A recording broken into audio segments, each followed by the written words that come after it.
زه له تاسو څخه پوښتنه کوم چې دغه یو بوتل اوبو قیمت د افغانستان په بازارونو کې څو افغانۍ دی؟ ستا ځواب دا دی چې 10 افغانۍ. خو د هغه کس لپاره چې په یوه دښته کې روان دی، لاره یې ورکه کړې ده، ګرمۍ هم ځپلی دی او له ځان سره د الماسو یوه کڅوړه هم لري، دغه اوبو ارزښت د ټولو الماسو په اندازه دی.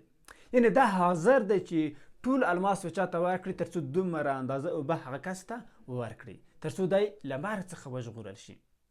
له دې څخه موږ پوهیږو چې د یوه شي ارزښت چې دی هغه ذهني دی، د یوه شي ارزښت واقعي نه دی.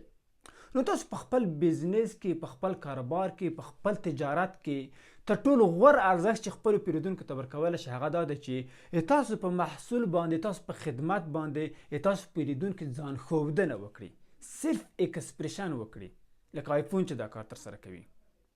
تاسو به لیدلی وي د ډېرو محصولاتو قیمت ایښودنه چې ترسره کیږي هغه د هغوی د ارزښت په اساس ده، نه د هغه تمام شوي قیمت په اساس چې دوی ته هغه قیمت تمامیږي. نو د خپلو محصولاتو او خپلو تولیداتو ارزښتونه مو لوړ کړئ تر څو ستاسو د برند ارزښت هم په همغه شکل سره لوړ شي.